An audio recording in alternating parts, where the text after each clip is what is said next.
Tras una década en la que Roma vivió aterrorizada por los bárbaros, el general Mario tomó el poder, convirtiendo un ejército de voluntarios en la mayor fuerza de combate que el mundo había conocido.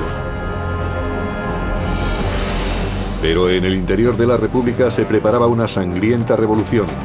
La muerte en el circo de los esclavos gladiadores era el deporte favorito en Roma. En el siglo I a.C., aquel deporte dejó de ser una diversión, pues los esclavos se alzaron contra sus dueños. Según la historia, su dirigente más famoso fue Espartaco. El Imperio Romano, Espartaco. El poderoso ejército de Roma había servido para aumentar sus territorios, riquezas y esclavos. Capturados tras la batalla o en las ciudades conquistadas, los esclavos eran una mercancía más. Los esclavos eran personas y los romanos lo sabían, pero no los trataban como tales. Para ellos tan solo eran herramientas con brazos que hablaban. Entre el tercer y el primer siglo a.C., la República Romana se expandió desde la Italia central y del sur hasta abarcar casi todo el Mediterráneo. El mercado de esclavos empezó a ofrecer una mercancía ávidamente comprada. En el siglo I a.C., el 30% de la población de Italia estaba formada por esclavos, una cifra aproximadamente igual a la de los esclavos que había en América del Sur en la década de 1850, donde puede que el 35% de las personas estuvieran sometidas a la esclavitud. Podían ser esclavos por nacimiento, podían ser comprados en otros países y podían ser capturados en la guerra. Había muchas formas de convertirse en esclavo y también había muchas formas de vivir como esclavo. En el primer siglo, el terrateniente Columela aconsejaba para comprar esclavos. Mi primer consejo es no escoger para agricultor un esclavo cuyo cuerpo nos agrade.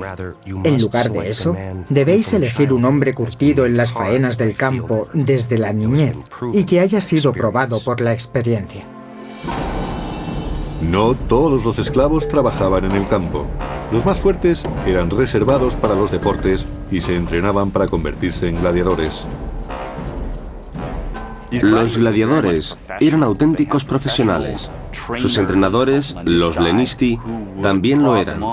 Como los entrenadores de fútbol actuales, se ocupaban de que sus hombres actuaran lo mejor posible. Eran alquilados para luchar en los espectáculos, o los vendían a los organizadores. Se les consideraba lo más ínfimo de la clase baja, personas cuyo cuerpo estaba a disposición de otros. Los gladiadores podían llegar a ser los mejores luchadores del espectáculo más caro del momento. A veces eran criminales condenados a luchar. Como los boxeadores actuales, su entrenamiento era muy duro. Era un deporte peligroso y al ser un espectáculo muy caro, solo peleaban 2 veces al año. La mayoría de los nombres de los gladiadores se han perdido para la historia, pero la posteridad recordará los actos de 2 de ellos, Crixus y Espartaco, un dirigente nato. Espartaco era extranjero, aunque había servido en el ejército de Roma. Pero algo ocurrió. No sabemos por qué desertó, según algunos, pero puede que fuera expulsado. De acuerdo con varios relatos, se dedicó con gran éxito a asaltar caminos. Al final fue capturado y obligado por las autoridades romanas a ser gladiador. No sabemos si fue contra su voluntad, pero lo más seguro es que odiara la profesión. Según Plutarco, historiador biógrafo del segundo siglo, Espartaco no solo poseía una gran fuerza moral y corporal, sino que era más inteligente y noble que la suerte que tuvo. Fuera cual fuese la causa que llevó a Espartaco a la esclavitud, está claro que no se resignó. Crixus, otro esclavo, compartió su suerte con él.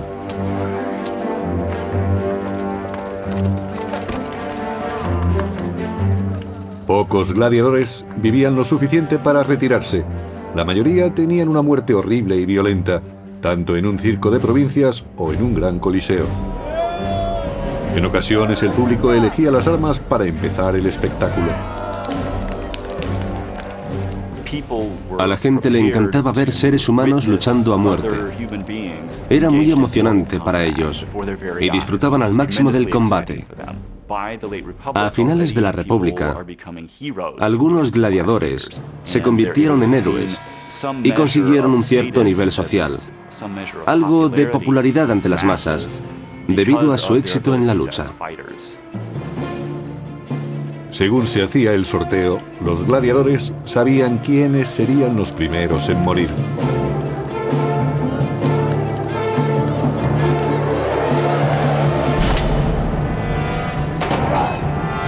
Para añadir emoción a los duelos, los gladiadores no llevaban armas equilibradas ni peleaban de la misma manera.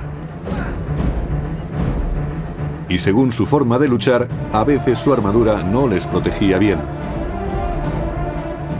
Se entrenaban en el uso de sus armas particulares durante meses o años y se acercaban tanto a sus oponentes que veían el miedo en sus ojos y cómo les caía la saliva. El olor a sangre debía ser sobrecogedor, pero así se excitaba la multitud. Era el signo de que la vida de los gladiadores pendía de un hilo.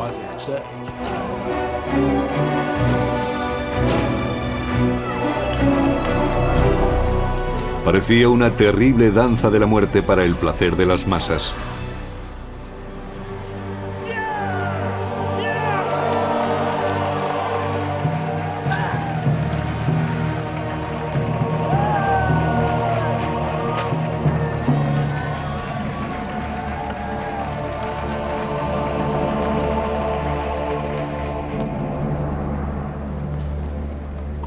Pero en el año 73 a.C., en el Ludus, o escuela de gladiadores, un grupo de discípulos se cansó de recibir órdenes de sus guardianes.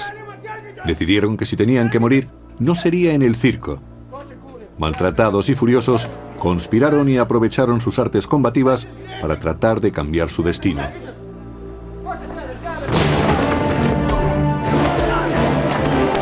De acuerdo con el historiador Apio del segundo siglo, Espartaco, junto con un compañero, Crixus, urdió un plan.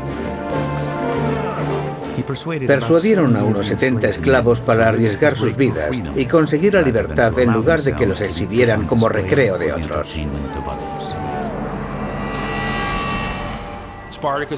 Espartaco se había convertido en un gran gladiador, pero llevaba la pesada carga de haber perdido la libertad. Tenía ansias de justicia y animó a sus compañeros gladiadores para que se rebelaran y así llegar a ser libres.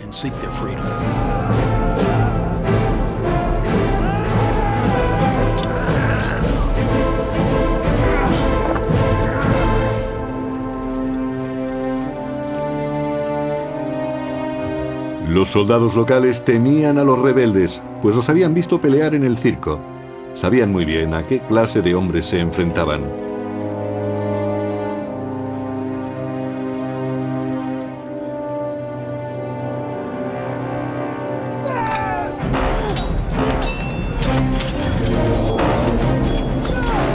De acuerdo con el historiador Plutarco del segundo siglo, los gladiadores repelieron a los soldados que venían desde Capua y les quitaron sus armas, más adecuadas para el combate.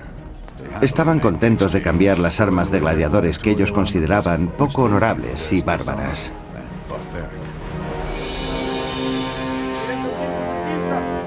Como líder, Espartaco cambió la esclavitud por la guerra, dejando un reguero de cadáveres a su paso. Habiendo derrotado a los soldados locales, Espartaco partió de Capua con su ejército de esclavos hacia el monte Vesubio, donde buscó refugio y acampó. Espartaco, junto con otro conspirador, Crixus, escapó de las autoridades romanas, pero debía preparar a sus hombres para los inevitables combates que se avecinaban.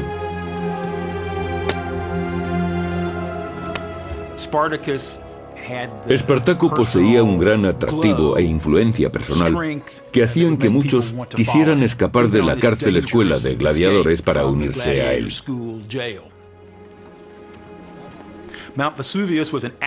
El Vesubio era un volcán activo, un peligroso escondite. Pero Espartaco sabía que allí podrían hacerse fuertes hasta que se organizaran y concibieran un plan. Un mensajero informó a Espartaco de que los romanos habían acampado a los pies del monte para sitiarlos. El Senado había mandado al propetor Claudio Glaber para que rodeara a los rebeldes y pusiera fin a la sublevación. Consiguió que Espartaco y su incipiente grupo de rebeldes retrocedieran hacia la cima de la montaña. El lugar era muy reducido y Claudio Glaber creyó que no tendría problemas para eliminarlos en el Vesubio.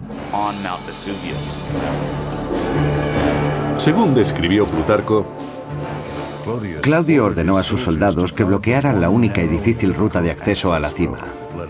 El resto de la montaña estaba formado por empinados e inaccesibles riscos. el único paso que Espartaco y los esclavos fugitivos tenían que bajar estaba bloqueado. En el año 73 a.C., Espartaco y Crixus se negaron a morir peleando en el circo. Juntos dirigieron una rebelión de esclavos, pero se encontraron junto a los proscritos acorralados por el propio Claudio en el monte Vesubio, al sur de Italia. En lo alto de la montaña, Espartaco y sus hombres prepararon un brillante plan, según cuenta Plutarco en una de sus crónicas. Los esclavos cortaron parte de las parras e hicieron escalas con ellas. Eran resistentes y lo suficientemente largas para atarlas en la cima de los precipicios y llegar hasta el pie de la montaña. Un hecho interesante del comienzo de la revuelta de Espartaco es que parecía conocer el terreno mejor que sus enemigos, en parte gracias a los pastores que vivían cerca del Vesubio y simpatizaron con su causa. Probablemente los primeros esclavos campesinos que se unieron a Espartaco y a su grupo fueron pastores que vivían solos y tenían armas. Estaban en buenas condiciones físicas y se convirtieron en soldados de su ejército de gladiadores. Espartaco y su creciente legión consiguieron bajar por el precipicio y situarse tras el campamento de Claudio. Los romanos habían subestimado la capacidad de los esclavos. Hay que tener en cuenta que quienes trataban de acabar con ellos se parecían más al ejército de Pancho Villa que a las legiones de César. No formaban parte del ejército regular. Y los oficiales no eran muy buenos, ni siquiera conocerían bien el terreno. Allí solo dirigían a los esclavos. Los romanos sobrepasaban ampliamente a los sublevados, pero los gladiadores dejaron bien patente su ingenio y odio hacia los opresores de Roma. El golpe de gracia a aquellos miles de soldados romanos, con su jefe al frente, se lo asestó una pequeña banda de gladiadores que les atacaron por la retaguardia, después de haber descendido por un precipicio con unas escalas hechas de parra silvestre.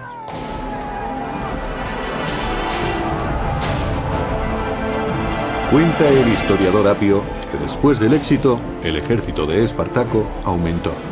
Muchos esclavos fugitivos e incluso algunos hombres libres acudieron a aquel lugar para unirse a Espartaco y empezaron a atacar a la población. Como Espartaco repartía a partes iguales el botín conseguido, pronto aumentó el número de seguidores. A los únicos que Espartaco no aceptaba en sus filas de rebeldes era a los desertores del ejército romano, que aunque parezca extraño, era perfectamente lógico, pues era gente que se había acobardado.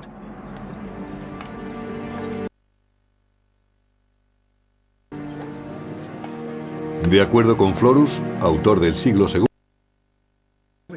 la diaria los convirtió en ejército regular. Fabricaron toscos escudos con ramas cubiertas de pieles, así como espadas y lanzas que forjaron con las cadenas de los barracones de esclavos. Lo que Espartaco y sus hombres no podían fabricar, lo cogían de los cadáveres romanos. Lo sorprendente de la rebelión de Espartaco es que los esclavos que habían sido entrenados para gladiadores se convirtieron enseguida en soldados. Eso no significa que combatieran como el ejército romano, aunque según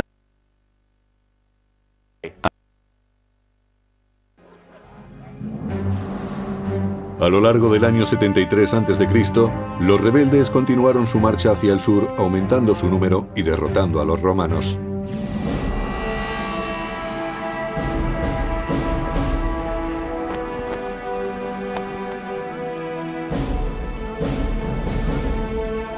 El Senado recurrió a otro magistrado para detenerlos, el pretor Publio Varinio. Jinete entusiasta, Varinio llevó con él su mejor semental, junto al símbolo tradicional del poder de Roma, las fasces, un haz de varas que rodeaban un hacha. Era el símbolo del poder de los magistrados. Con él hacían cumplir la ley. Las varas para azotar a los culpados y el hacha para la pena capital. El hacha solo se ponía en las fasces cuando el pretor estaba en campaña fuera de Roma y sus tropas se regían por la ley marcial. Los símbolos no parecieron ayudar a Varinio. Los hombres de Espartaco ya habían derrotado a su adjunto al mando. No obstante, Varinio preparó a sus hombres para la siguiente batalla.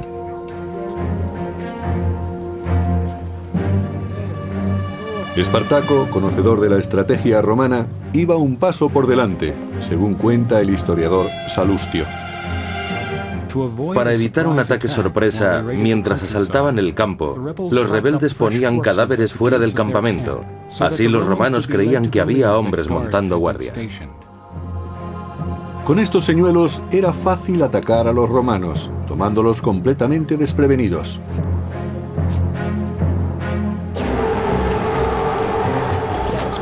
El ejército de Espartaco era temible.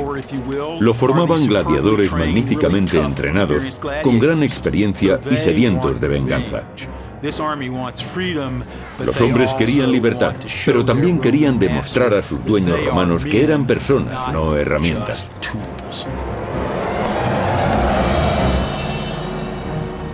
Gracias a su ingenio, Espartaco consiguió otra victoria contra Varinio e hizo algunos prisioneros. El historiador Apio del segundo siglo recuerda la humillación de Roma.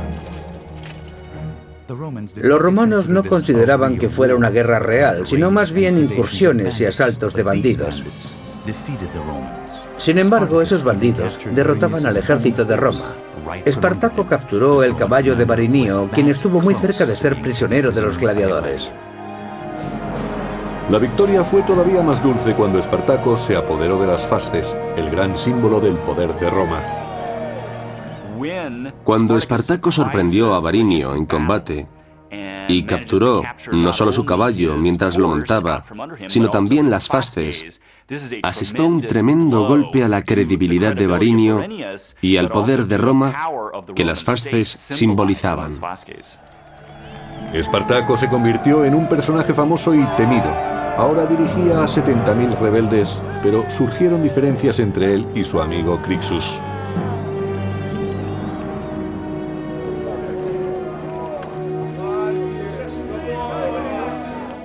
Espartaco estaba demostrando a los romanos que era tan bueno como ellos. Había luchado en el ejército de Roma, sabía lo que era la libertad y valoraba por igual la vida y la muerte de todos los hombres, ya fueran libres o esclavos. A Crixus le consumía su deseo de venganza y no mostró ninguna piedad con los soldados romanos capturados, según relata el historiador Orosio del siglo V. Organizaban luchas entre gladiadores con los prisioneros que habían capturado. Antes ellos habían sido el espectáculo y ahora eran los espectadores.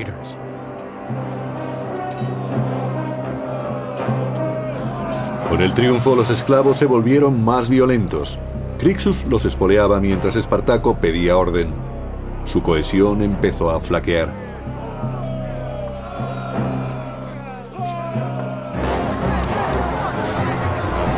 En cierto momento, Crixus liberó la furia de los esclavos contra ciudadanos romanos indefensos. El historiador Salustio describe lo ocurrido.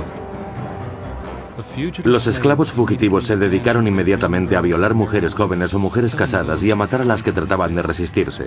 Espartaco fue impotente para detenerlos, incluso pidiéndoles repetidas veces que se contuvieran.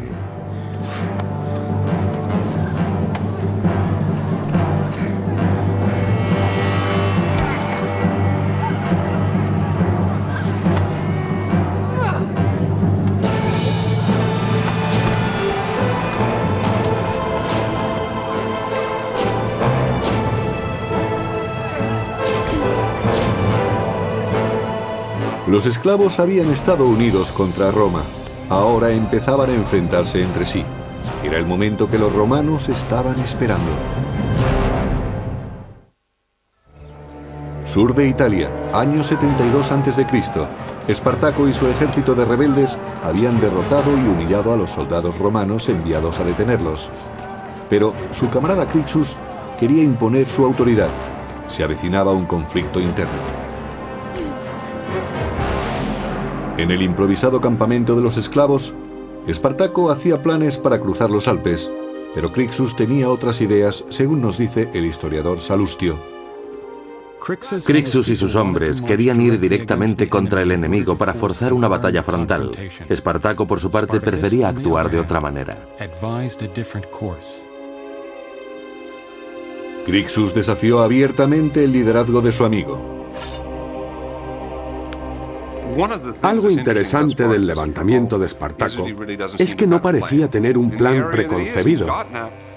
Donde se encontrara le seguían millares de personas, pero ello implicaba ir de un lugar a otro para conseguir comida para todos. Impaciente, Crixus abandonó el campamento llevándose a un grupo de rebeldes. Espartaco se encontraba solo al mando de sus tropas.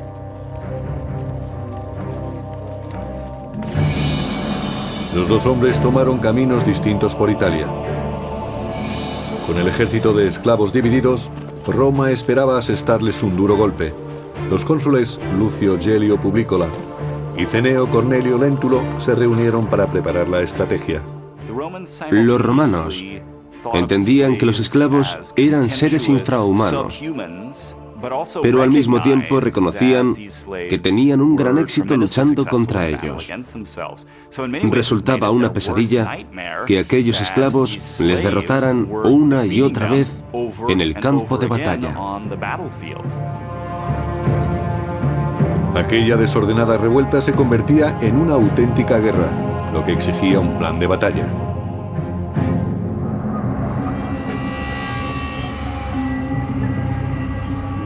Cada pueblo en el que entraba Espartaco podía esconder una trampa.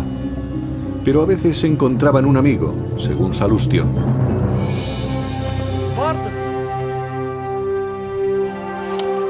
Muchos esclavos de los pueblos por donde pasaban eran sus aliados naturales y le ofrecían objetos que sus dueños habían escondido. A veces, ellos mismos sacaban a sus amos de los escondites. Esos nobles eran entregados a los sublevados para humillar todavía más a la aristocracia republicana. Los esclavos proporcionaban comida y armas a Espartaco y algunos se apuntaban a la causa. Pero Roma estaba tomando medidas urgentemente.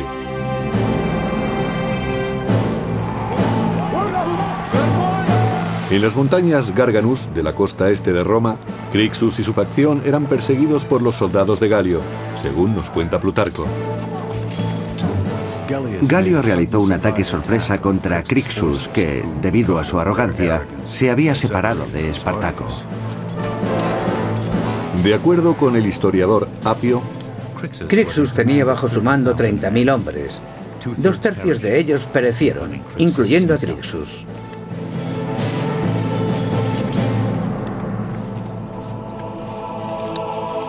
el ejército romano consiguió su primera gran victoria contra los rebeldes, pero su líder seguía libre. Los romanos no querían perder tiempo, y después de la matanza se dispusieron a vencer a Espartaco. Organizando un movimiento en pinza, los pretores Galio y Lentulo acamparon a ambos lados del paso de montaña esperando caer sobre su presa. Pero su plan no bastaba contra un ejército de esclavos desesperados. Un factor que influyó en la revuelta de Espartaco es que se inició cuando los mejores ejércitos de Roma estaban fuera, en Hispania o en la actual Turquía, y las tropas enviadas habían sido reclutadas recientemente.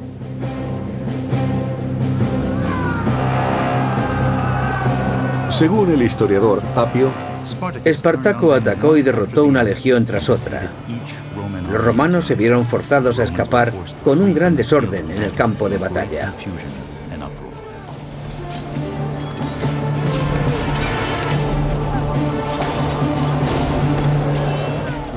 Los dirigentes militares romanos se enfrentaban a un gran reto, y sus oficiales no estaban preparados profesionalmente para la ocasión. De nuevo Espartaco obtenía otra victoria frente al ejército romano.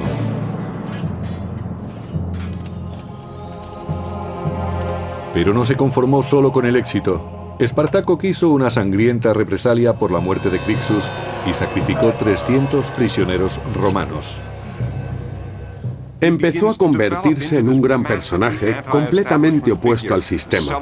Celebraba la derrota de los magistrados romanos y ejecutaba a sus prisioneros. Empezó a destruir las propiedades de los campesinos ricos, ofreciendo una alternativa al sistema reinante y consiguiendo aumentar considerablemente sus fuerzas. Esta victoria ofreció a los hombres de Espartaco la oportunidad de salir de Italia y ser libres, pero prefirieron permanecer en el imperio que tanto detestaban. No está muy claro por qué las fuerzas de Espartaco volvieron desde el norte de Italia. Sus éxitos les habían proporcionado mucha seguridad en sí mismos, y en lugar de marcharse querían volver a sus casas y establecerse donde habían tenido su vida antes del cautiverio. Por eso, eligieron seguir luchando. Se abrieron camino hasta la ciudad de Turí, donde asentaron su base de operaciones.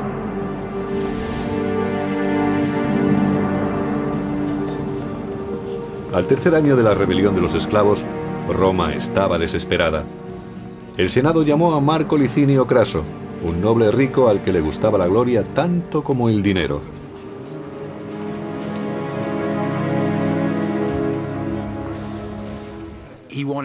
Quería llegar a lo más alto de la sociedad romana, y aquello exigía victorias militares. Por eso ansiaba derrotar a Espartaco. Creía que sería fácil, pues los esclavos, después de todo, no podían representar un grave peligro. Sin embargo, Craso no infravaloró a su enemigo. Partidario de una disciplina férrea, se tomó en serio su nombramiento para su gloria y por el bien de Roma.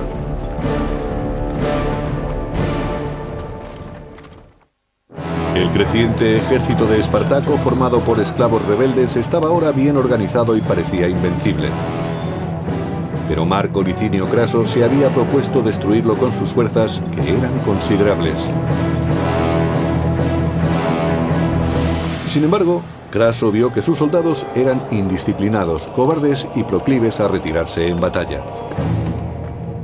Craso no estaba dispuesto a tolerarlo, y después de sufrir una derrota humillante ante los rebeldes, tomó medidas muy duras.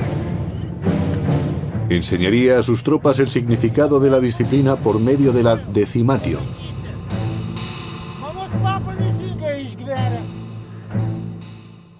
La decimatio era un terrible castigo por el que se elegía, al azar, 1 de cada 10 hombres. Puede que el elegido no hubiera huido o que siguiera luchando mientras escapaba el resto de la unidad. Pero si no había testigos, podía ser elegido como el 10º hombre. La muerte del elegido era horrible. Sus compañeros lo apaleaban con garrotes hasta matarlo. No era una muerte rápida, fácil u honorable.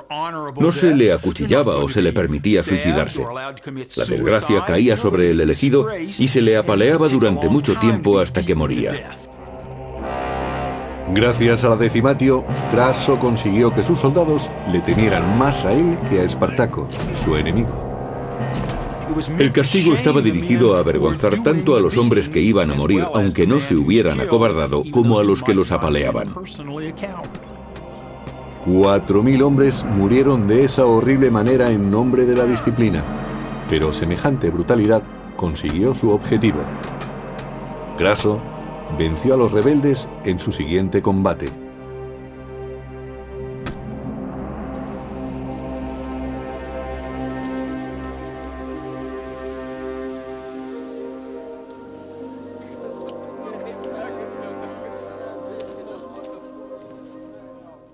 A diferencia de los anteriores oponentes de Espartaco, Craso era un soldado experimentado. Sabía entrenar y desplegar un ejército. Tenía la experiencia necesaria. Por primera vez, Espartaco se iba a enfrentar a un auténtico general romano, no a un político que dirigía un grupo sin experiencia.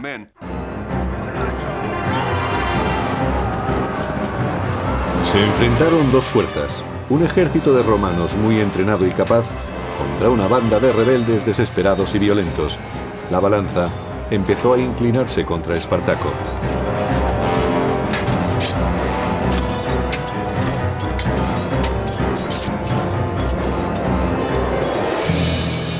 Perseguidos por el ejército de Craso, los esclavos escaparon hacia el sur, pero Espartaco ya tenía pensado su siguiente movimiento. Los piratas controlaban las aguas que rodeaban Italia y, al igual que Espartaco, desafiaban las leyes de Roma o cualquier otra ley. Solo les interesaba el oro y el tráfico de esclavos. Espartaco les envió mensajeros para negociar. Espartaco hizo todo lo posible por sacar a sus hombres de Italia para que fueran libres. Desesperado, finalmente hizo un trato con el demonio, con los piratas cilicios. Cilicia formaba parte de lo que se conoce como Turquía en la actualidad. Esos piratas eran muy famosos por sus ataques a los barcos. También eran muy conocidos en el Mediterráneo como traficantes de esclavos. Ganaban mucho dinero capturando y vendiendo esclavos. Espartaco sabía que era muy arriesgado hacer un trato con los piratas cilicios para evacuar a sus hombres, pues corría el peligro de que los volvieran a vender como esclavos.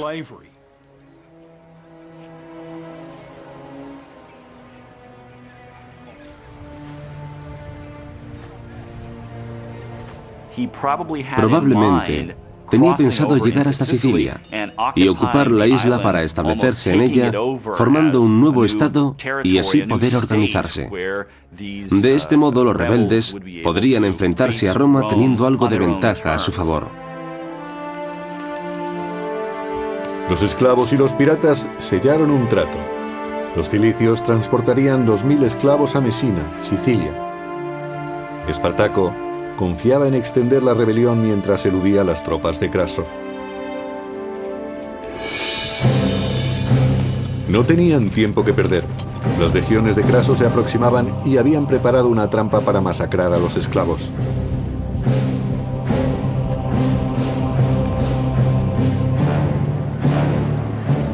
Espartaco y su ejército llegaron a la costa de Italia, pero los barcos no estaban allí. Los piratas los habían traicionado y los romanos estaban cada vez más cerca. Espartaco ahora tenía que combatir para escapar de Italia contra un ejército que había recuperado la disciplina gracias a Craso y que seguiría las tácticas que habían hecho que Roma tuviera ejércitos formidables.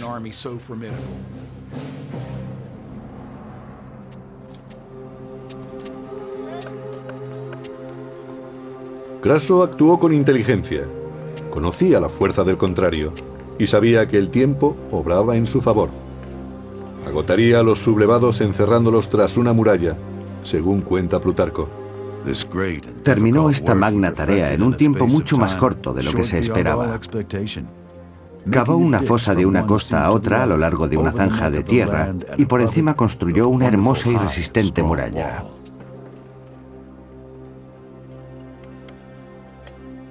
Craso era un auténtico general romano que, entre otras cosas, sabía cómo usar las fortificaciones de campo, y eso es lo que hizo contra Espartaco.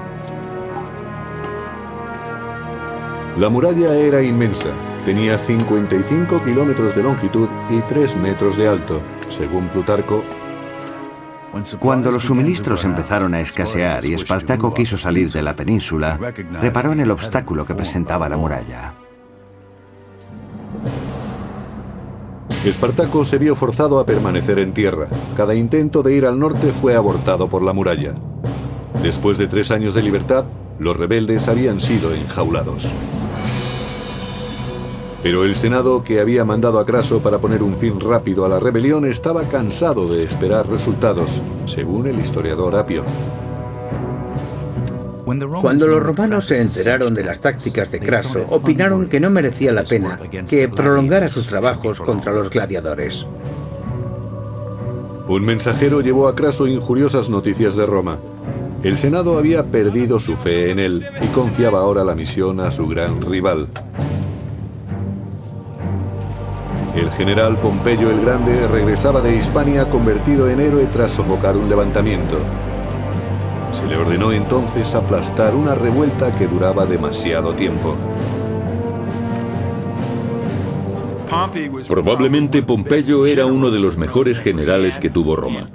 Y como Craso, era muy ambicioso, aunque tenía mejor reputación militar. Sentía debilidad por lo teatral. Era su forma de darse a conocer en el mundo romano. Tenía un don para las relaciones públicas que otros políticos de su tiempo no tenían.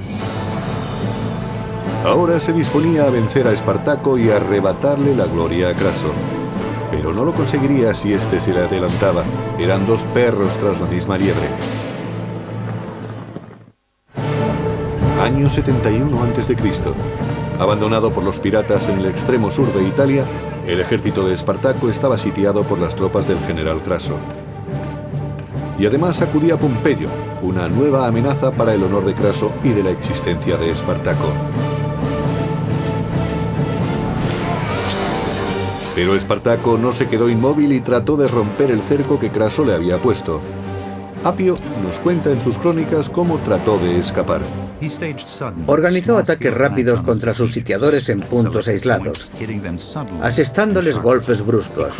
Crucificó a un prisionero romano para demostrar a sus hombres lo que les ocurriría si no vencían. Cuando escapaban furtivamente, Espartaco y su ejército descubrieron que ahora el peligro era doble, pues además de Craso, también les perseguía Pompeyo.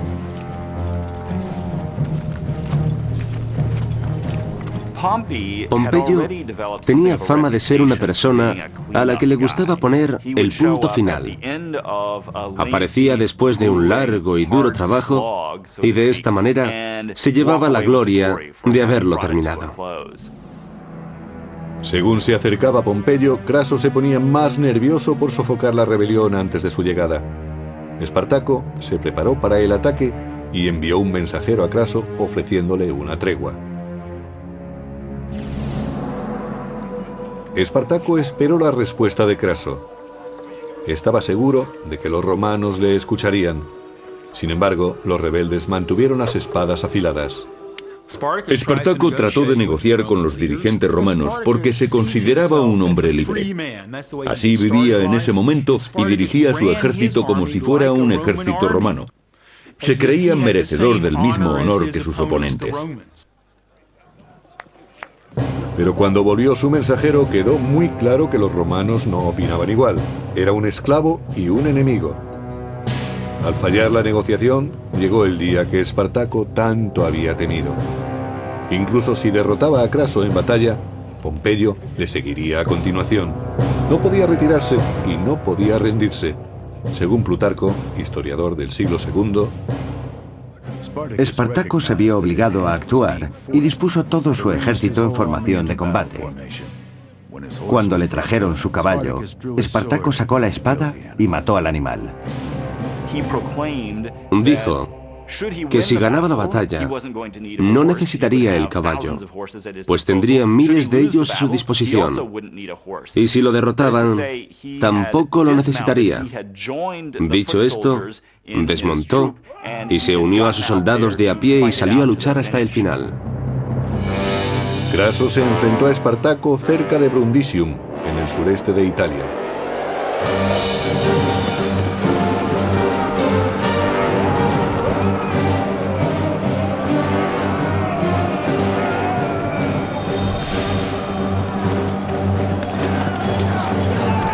La batalla comenzó.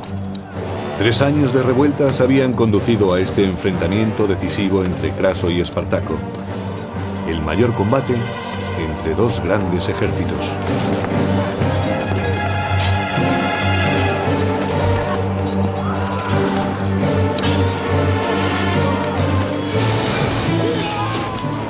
Se sabe que Espartaco estaba tan mal herido en una pierna que tuvo que luchar apoyándose en la rodilla, pero se negó a dejar de combatir.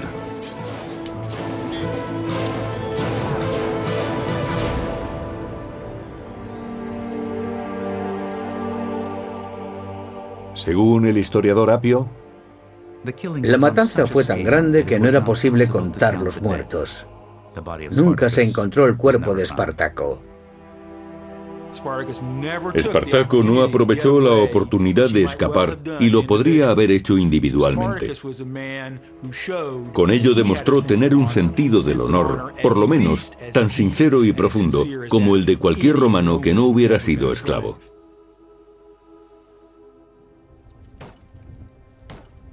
Craso persiguió a los supervivientes y mató a todos los que encontró excepto a 6.000, que capturó y crucificó a lo largo de la vía principal que conducía a Roma.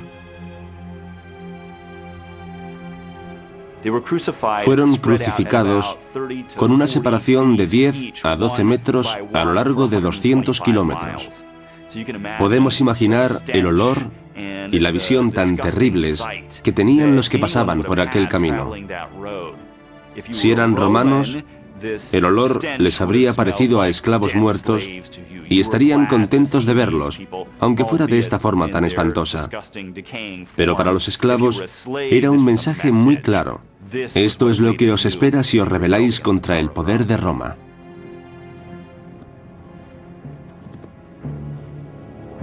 Craso sofocó la rebelión de los esclavos, pero Pompeyo, fiel a sus costumbres, aprovechó la oportunidad de reír el último.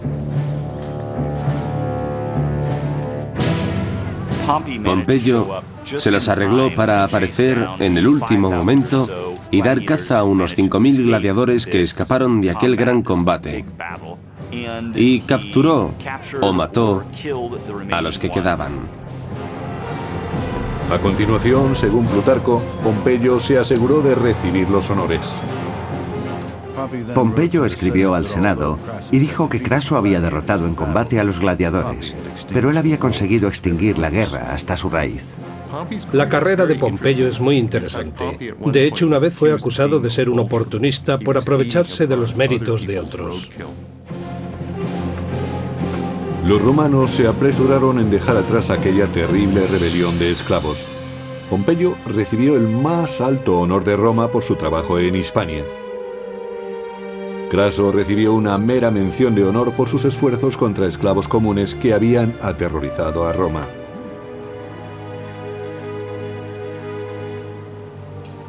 Aunque la muerte de Espartaco en el año 71 a.C. marcó el final de las rebeliones, la esclavitud siguió impulsando la economía del naciente imperio. Pero los romanos no olvidaron lo aprendido durante el levantamiento. Espartaco fue para los romanos un personaje a temer. Siguió siendo una amenaza incluso sin estar vivo. Siempre sintieron el temor de que pudiera seguirle otro. Los romanos vieron tras la rebelión que debían tener al ejército en perfectas condiciones. Puede que esta fuera la ocasión en que pensaron en la necesidad de disponer de un ejército profesional que los mantuviera seguros en casa y los protegiera de las invasiones. Pero un poderoso imperio no puede defenderse para siempre. Mucho después de su desaparición, perdura la historia de un solo hombre que se enfrentó a Roma. La leyenda de Espartaco ha sobrevivido hasta el presente. Ha sido un héroe para los oprimidos y pisoteados que ha perdurado hasta nuestros días. Pero mientras el imperio se mantuvo, perteneció a los poderosos.